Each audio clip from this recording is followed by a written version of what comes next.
sex scenes in movies, right, will tend to portray sex in a way that, I mean, this is the way it's supposed to be. Sex is tied up with intimacy, and intimacy is a form of vulnerability, and it is something that is shared between a couple of people, in a way that leaves you exposed in a way that's unique, sort of, to anything that we do in humans and human socialization.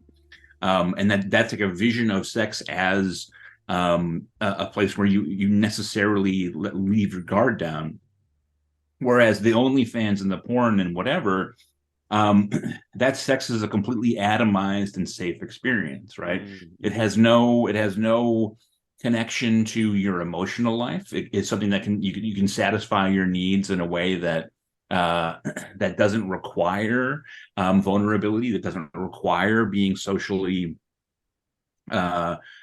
sort of any of the pressures of socialization, right? It's a monetized exchange on an app, just like everything else. Yeah, right. And we have this seemingly ever growing ranks of like the incel community, which are just young men who are who consider themselves to be undersexed and who don't have the tools that they need to form meaningful human relationships with anyone else, particularly women who might be their sexual and romantic partners. I also think that part of this is that the internet is a wonderful tool for giving you completely unrealistic expectations, right? I mean, if you look at if you have an Instagram, these kids are looking all the time at cars they can't drive, houses they can't live in, right? Clothes they can't afford, vacations that they can't take, and crucially, women that they can't fuck, and it's like it's the creation of this desire of a completely impossible to achieve lifestyle. I think a ton of these men, these incels, I think if you actually scratched the surface, I think you would find that they would have people who could potentially be their partners, but they've developed such absurd standards from looking at doctored photos of incredibly attractive women since they were 12 years old on Instagram. And so their basic sense of what a human being, what a human woman looks like is totally broken. And so they say, oh, no one wants me.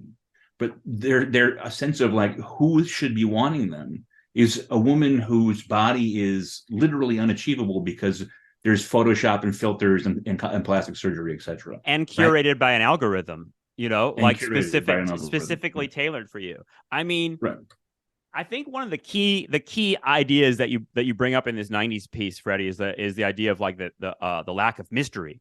The idea that there is that we had to look for things and not everything was just easily accessible. You couldn't find that, oh, I just thought of a movie, I'm going to look it up on my phone and not only find out what the movie is, but I'll have a Rotten Tomatoes site that'll give me a percentage, like literally just a fucking number that says 76% of people say this is a good movie.